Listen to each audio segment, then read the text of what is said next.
Hello, and welcome back to Teacher Jeff 40K.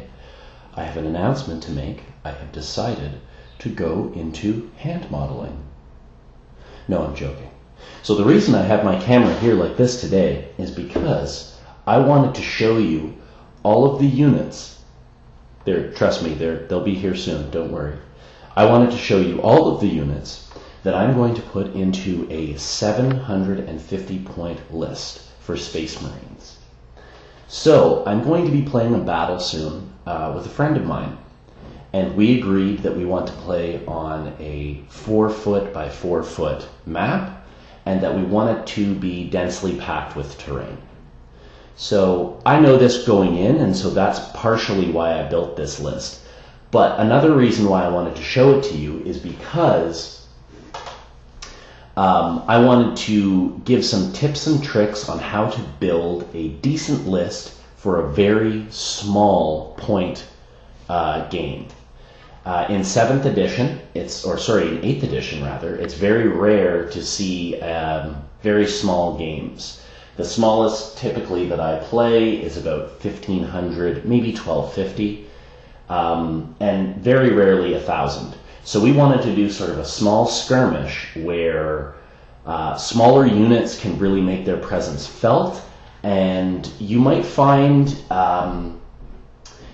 heroes amongst your force. What I mean by that is units that normally in a big point game, they wouldn't really mean a heck of a lot, or they're overshadowed by larger, more intimidating units. And these smaller units, like I said, they kind of get overshadowed. So in a smaller point game, they might really be able to make their presence known. And you might find yourself, like I said, with some heroes in your list that didn't really get to shine because the game wasn't really meant for them at that point level. Or, maybe it was a turn one, they got annihilated right away, and they were not able to do any work, and so you didn't really get to see what they could do. So the force I'm putting together, I'll show you each unit I'm putting into that force, and I will explain why I'm choosing to use those units, and then I will discuss the army as a whole once I've got it all displayed out here for you. So to start off, I will start with my HQ. So I only have one HQ for this. For Space Marines, typically our HQs are relatively expensive, and at 750 points, I didn't really want to invest a heck of a lot of time or points into HQ units. So I only took one, but I took a guy who could do his job pretty well. So right here, I've showed this guy on the channel before, I have a captain with a lightning claw. That's it. That's all he's got. But he does a pretty good job. So he costs 82 points. So he's 74 points plus the lightning claw. Now, in close combat, he's going to get 4 attacks, and he's going to hit on 2s, and he's going to reroll 1s because he's a captain. And then he's also going to reroll all of his wounds because he's using the lightning claw. So this makes him relatively cheap. So I don't need to use him in close combat, but if I do, he actually does quite a good job. So that's why I've included him in my list. So no other war gear. I'm thinking, in terms of relics, I may just give him either the Armor Indomitus to make him incredibly tough and hard to kill, or one of the other sort of free upgrades that you can take.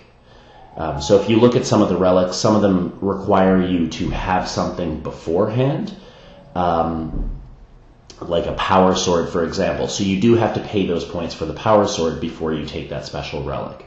With this guy, I'd rather take one of those free relics, like either the Armor Indomitus or the Salamander's one that just ups his toughness to 5. So I haven't quite decided on that yet, but for now, he's going to have a lightning claw and a bolt pistol for 82 points. So he will stand right there. He's going to be commanding my force. Then I have 3 troops. And I chose to stay, again, relatively cheap. I didn't want to sink too many points into too many units.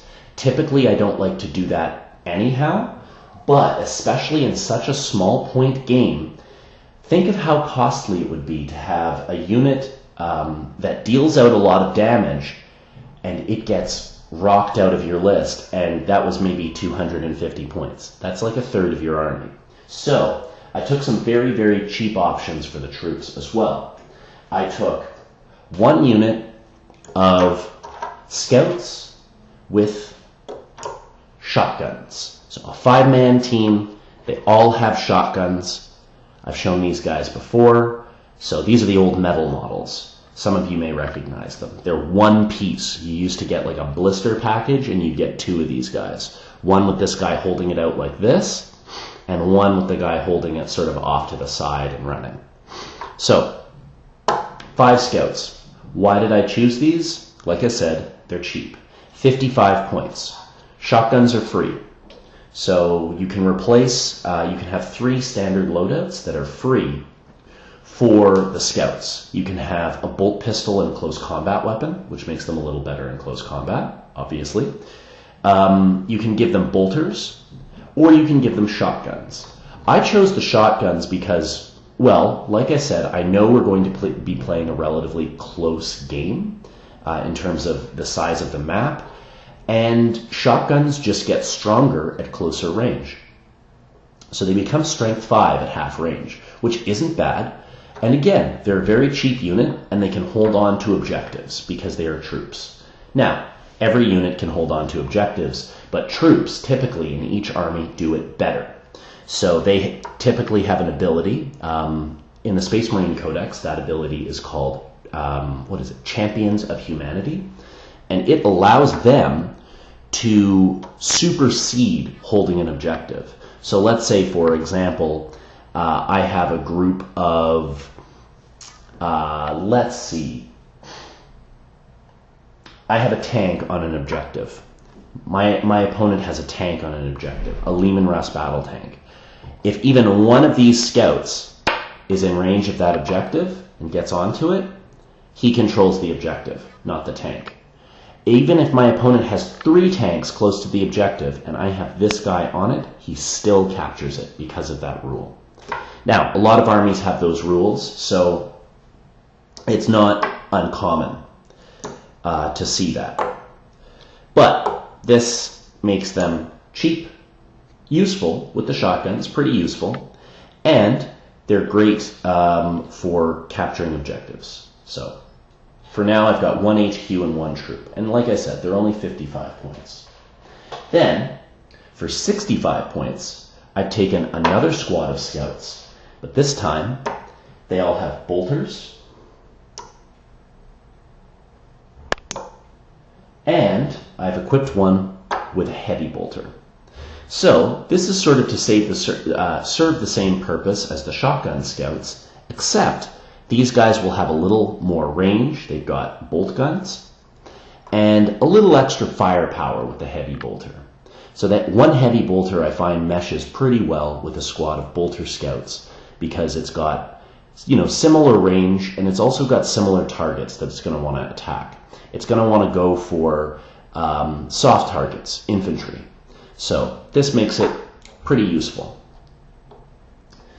And it's also worth noting, I took both of these scout squads for another reason, for deployment.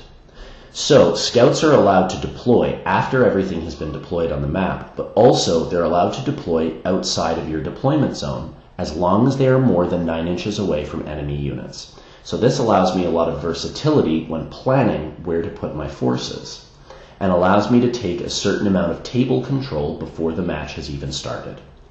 So I have 2 squads of scouts for exactly that reason.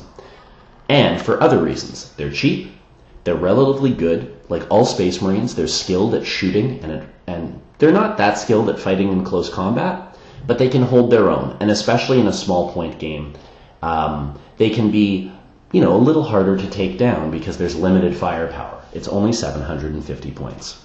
So I've made 2 scout squads. One with shotguns, one with bolter and heavy bolter. And finally, my last troop choice. This was probably the last choice I made for the army. It's not the last thing I will show you. But I have a 5-man squad of tactical Marines. So I could have taken more scouts and made it a little cheaper, but for the tactical Marines, I wanted access to a couple of weapons just to add to my anti-heavy threat. So 3 of the Marines have bolt guns, like they normally would. So I put those guys here, 1 bolt gun, 2 bolt guns, 3 bolt guns. Then I've taken a special weapon, a melt-a-gun. This is relatively close range. Again, we're going to be playing a small game, so the limited range of the melt-a-gun is not that big of a deal. And then the Sergeant I've equipped with a combi melta. So it's basically like getting 2 melt-a-guns in a squad. It's a little expensive for this unit at 101 points, but you get some durable troops that have good skills, and they can hunt some heavier targets with the melt-a-guns. Again, it's not that much to have 2 melt-a-guns, but in 750 points, there's not a lot of points to throw around. So I've used this as one of my sort of anti-heavy squads. So they're more capable at dealing with what I'm probably going to face off against. Things maybe like light vehicles or multi-wound models with a high armor save. Things like that. That's what these 2 melt-a-guns are for. So I've got 3 troops and 1 HQ so far. Then I decided to take some units that I really thought could benefit in a very small game. So the next units I've taken are some troops, or sorry, not troops, but elites, but elite troopers. So I took a squad of 5 Sternguard Veterans. This again, at a small point game, just adds mass.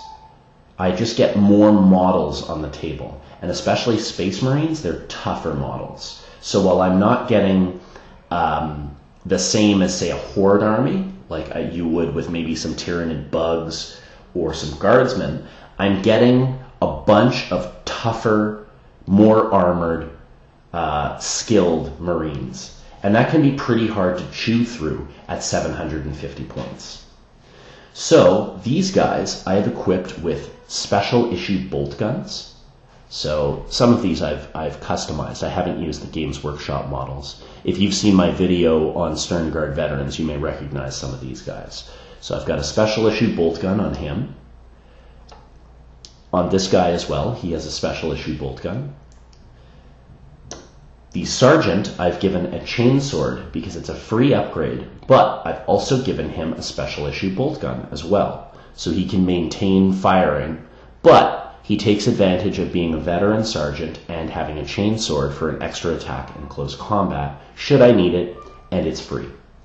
And then, Sternguard are one of the few squads in the Codex to be able to do this. They can take 2 special weapons. So I've taken 1 plasma gun and a 2nd plasma gun. This one's a more customized one. I used some Tau bits for this. So I've given him another plasma gun. So with this squad, I have the 3 special issue bolt guns that can deal some serious damage to infantry with their -2 AP. And they've got extended range as well. They've got 30-inch range, which is pretty long range on a 4x4 board. And then they've got the 2 plasma guns that can deal out some hurt to heavier targets or fire in at those infantry and be almost assured to kill them with strength 7 -3 AP. And should I need to engage much heavier targets, I can overcharge them if I need to.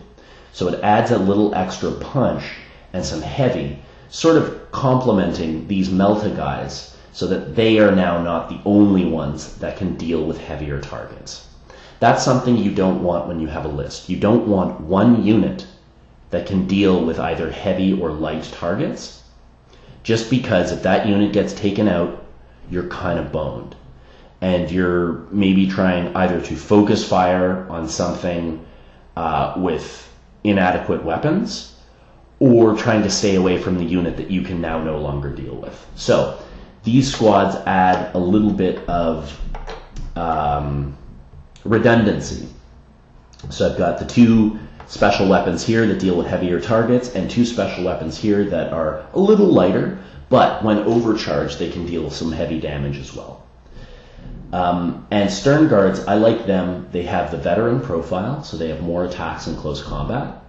They've got the special issue bolt gun, which is great, longer range, and again, access to some special weapons. So these guys are quite good. So I have now got, I'll separate them a little bit more. I have now got 5 squads of infantry and an HQ. Then, what I decided to add is I realized I need some speed. I need something that can move quickly. These scouts will be able to deploy a little farther should I want to, but my troops and my HQ are going to be a little slow. So I need something for harassment. It can deal a fair bit of damage, and it can also survive. But I also need all of that at a cheap price. So I have taken a squad of 3 scout bikes. These guys I've also spoken about, how much I love them, just for their point economy. I think they're an incredible unit for the points that they cost. So at 75 points, this unit has 3 twin bolt guns. So each has a twin bolt gun on their bike. They each have a shotgun, and they each have a combat blade. So this means that in shooting attacks, they get to fire both their twin bolt guns and their shotguns. And they also have combat knives, which means in close combat, they each get a bonus attack. Whoop, sorry, buddy. Just like a chainsword, they each get a bonus attack. Also, they are blisteringly fast at 16-inch movement. Regular bikes are 14. These guys, I guess because they're lighter, get a couple extra inches of movement, which is excellent. So this allows them to fly around the board and harass units, take out units, do a variety of jobs, and they're pretty fast. Also, the bonus to toughness for being on a bike is very, very important, especially, again, in a very small point game. Having toughness 5 models can be a big game changer. So I really like these guys for their cost and their utility at this point level. Then, I've added something. This is probably the most expensive unit I've put in the list, and that is an Ironclad Dreadnought. So the reason I put him in the list is because he is tough as nails. I want this guy to be the bullet magnet. And again, at 750 points, my opponent is going to be hard pressed to kill this thing. So he is a good unit for this low a point level because he's toughness 8. He has 8 wounds, he's got a 3+ armor save, and he has some very devastating weapons, both in shooting and in close combat. So I have him equipped with a heavy flamer and a melt-a-gun. He can deal both with light infantry and with heavier targets, but that's not really his job. His job is to soak up fire, distract my opponent, make my opponent panic when this thing comes close, and to chop up anything that has higher wounds. With a Dreadnought Chain Fist and a close combat weapon, he will be attacking at strength 12 with 4 attacks. He will naturally be rerolling 1s because he has 2 close combat weapons. AP -4, 4 damage flat. This guy's going to cut things up. So, I like him because he's not that expensive for what he is. He's 160 points, and you get a durable walking tank for a small point game. And considering we're playing on a small board, I don't have to worry so much about maneuverability with him because he's not the same size as a tank. He's about half the size or a third. So he's going to be able to fit in tighter corridors, and that also means he's going to be able to find cover from line of sight. So my opponent won't necessarily be able to shoot at him the whole time, which is going to make him even more resilient. Also worth noting, in a small point game, because he has such short range shooting weapons, I will almost certainly first or second turn be using these smoke launchers to make him harder to hit. So he has even more of a chance to get in and survive. So I've added this guy for some staying power. He also complements the other 2 heavy busting units by being an anti-tank, anti-monster guy as well. So I've got 3 squads now that can deal with some heavier targets, should I want them to, and I've got a few squads here that can deal with some infantry. Then I've added one more squad. So for exactly 100 points, I've added a squad here of Reivers with the bolt carbines. So I've added these guys for speed and maneuverability and also harassment. So these guys, along with the Dreadnought and the Scout bikes, are going to be able to harass my opponent. The idea here is for me to give him so many targets to deal with his 750 point force, he's not going to be able to wipe all this off the table. So I would have, for example, this guy moving up the board. The 2 scout squads have already deployed a little far forward. The scout bikes can get into position and cause some damage, while my HQ with my 2 trooper units move a little slower and provide some overwatching firepower at a little longer range. And these guys, I could deploy them on the board, but I've also got the choice to deep strike them. So I wanted to take one unit that I could deep strike, again, for relatively cheap, so that I'm not investing too many points in something that's off the table first and potentially second turn. These are only 100 points for the unit. They've got bolt carbines, which are good, but they've got a bunch of cool utility things. For one, if they're within 3 inches of any enemy units, the enemy must subtract 1. Those units must subtract 1 from their leadership cost, or leadership value, excuse me. And they also have shock grenades. Shock grenades prevent overwatch and hit the enemy unit with a -1 to hit. So they're pretty useful. So again, if my opponent has a 750 point force, and I have a bunch of stuff like 2 scout squads, scout bikers, and an Ironclad Dreadnought moving up the field, it's going to be very hard for him to take care of all that stuff in such a limited point game.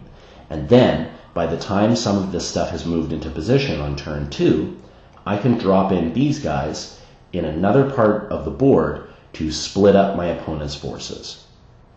So I have a mix of anti-heavy and anti-light firepower.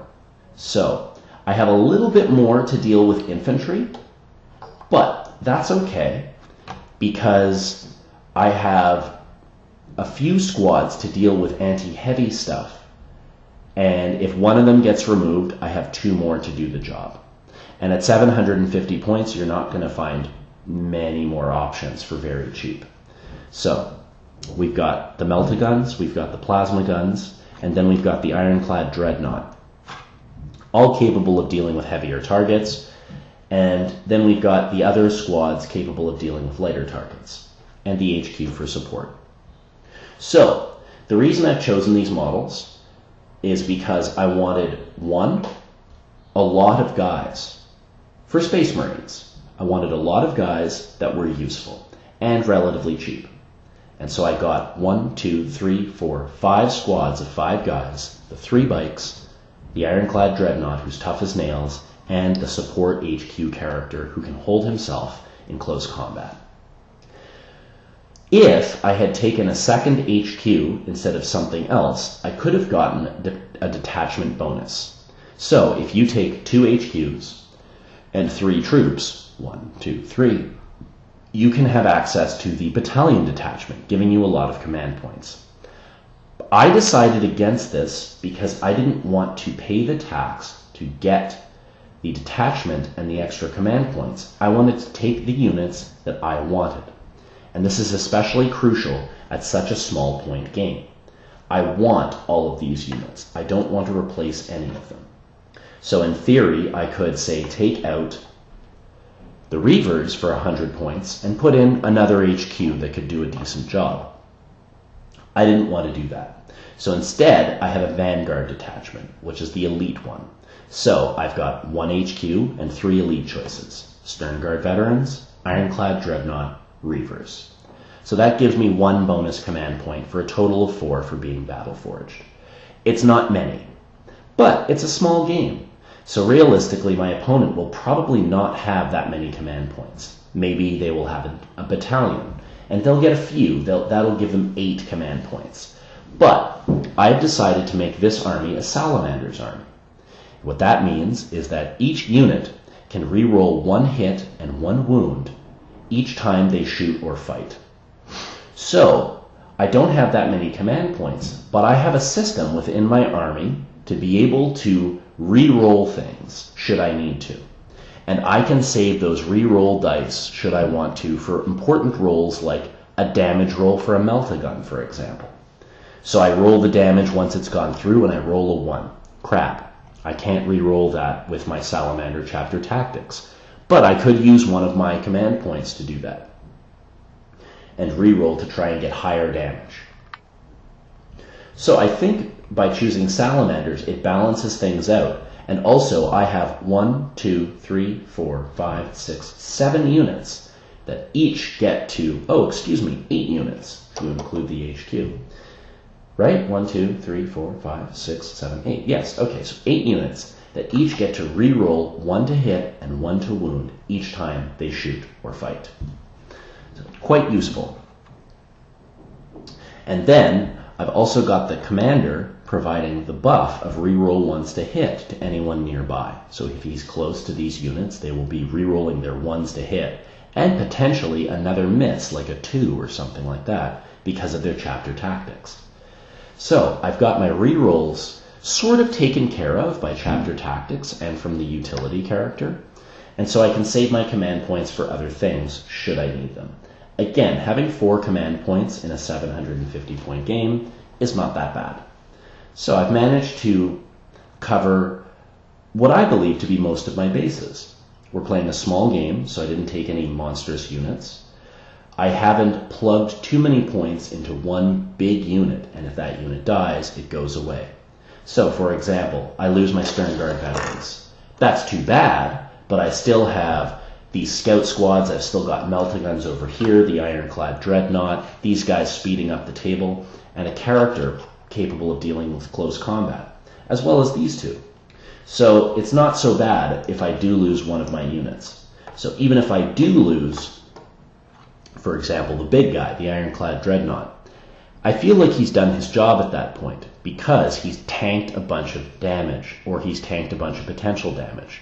My opponent will have to throw a lot into him to try and kill him. Toughness 8, 3+ save. So very, very solid. So yeah, overall, I wanted to show you, this is sort of a list, again, for a game that I know some of the parameters of, so I know it's going to be a small game, I know it's going to be more of a city fight style, but also, generally speaking, a great way to build a list at such a small point margin. I believe this fits those characteristics. You get troops for potentially holding objectives. You get both anti-tank and anti-infantry, or anti-monster and anti-infantry in a variety of units. You get the ability to deep strike, which is very cool. That can change a battle at 750 points. You have some speed as well. And you have these two squads that not only fulfill the troops role, the anti-infantry role, they also provide more control when deploying your units, because they can scout out forward, which is very, very good. And then I've got a solid utility HQ with a decent close combat weapon and the big bad distraction. So I've got this one big unit, and he stands out not only physically but mentally as well. So physically he's clearly bigger than all the other units. He's scary, and he's well known as a tank puncher. So if my opponent has any vehicles or anything, they are going to try and move things around to probably stay away from this. So I have that as well. Overall, this list takes care of trying to control the pace of the battle. So while they are not heavy damage dealing units, they have a modicum of table control. So you have the deployment control with these two guys, the speed and the deep striking ability, which allows me to take different positions on the battlefield, but also because they're Space Marines and they're tougher, it allows them to stay in those positions potentially for longer than some other troops. Anyhow, if you have any ideas how you would make a force at 750 points with your army or something like that, please let me know. And if you see any serious holes in my list, please let me know that as well, because I built this with my experiences in mind, but some other people have different experiences or go up against different armies and maybe need something else to deal with those. Anyhow, please let me know in the comments below.